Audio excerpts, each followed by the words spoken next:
Hey guys, today I wanted to share with you some wisdom, some nutrition wisdom from the book that I just finished yesterday actually, The Switch, Ignite Your Metabolism with Intermittent Fasting, Protein Cycling and Keto. It is on Amazon, it is in my story, so check it out. It's an amazing book and it talks about different restrictions that you and we might incorporate in our lifestyle in order to aid our body, to help our bodies and to help ourselves to do the recycling, the taking out garbage part of the job in order to then rebuild new cells, new tissues, new skin, new beautiful and useful bodies for many, many healthy years to come.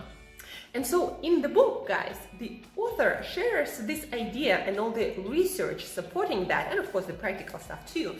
He shares this idea that in order for us to thrive, in order to help our body to recycle and build new, useful, full of energy and disease-free bodies, we need to limit most of the time some of the stuff, either calories or the amount of food we eat, or carbohydrates, or animal protein, or the time of eating, or maybe a few of them all together, or all of them all together.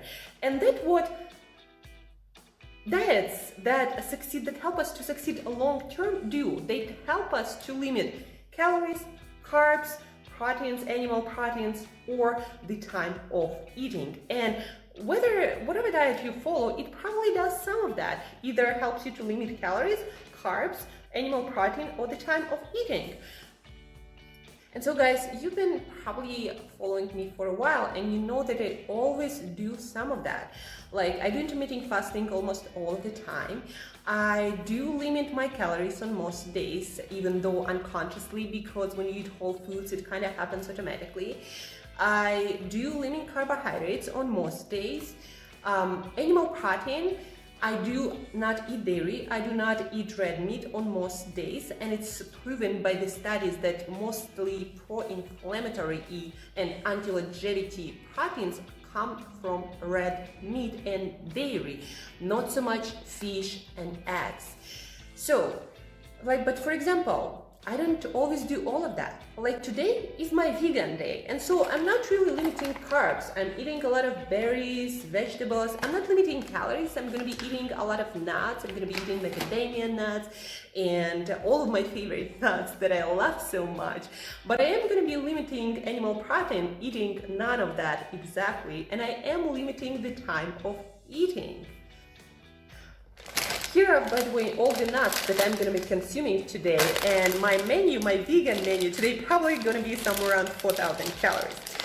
But anyhow, guys, the trick to make the restrictions work, actually to have days, sometimes weeks, sometimes months, when you don't limit that stuff. Like, nobody is suggesting to eat junk food, that is just a bad practice altogether. But for example, on some days, you shouldn't be in ketosis. You should be eating carbohydrates from whole foods, maybe berries, maybe fruit, maybe some rice and beans. Sometimes you shouldn't be doing intermittent fasting. You should allow yourself to eat when you want to eat. Some of the days you need to be eating protein. You need to be eating more protein than your body needs to help it to rebuild, to help your immune system to work properly, to help your hormonal system to work properly. On some days, you don't want to be in caloric deficit. You want to eat more calories to allow your body to thrive, to rebuild, to restore all the time that you've been recycling. You cannot be in recycling mode all the time, but also you cannot be in building mode all the time.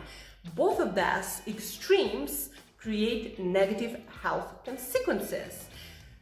From practice, from all the research, it seems that most of the time the author of the book Switch suggests 8 months out of the year, like they don't have to be consequent, you know, you can do 2 months here, 2 months there, but the author suggests that somewhere around 8 months of the year, or basically what it used to be autumn, winter, when the food was scarce, you should be restricting your food way in some way or the other, and then on 4 months you should be eating more calories, more fruits, but of course whole foods rule, because junk food is junk no matter how much restriction you do.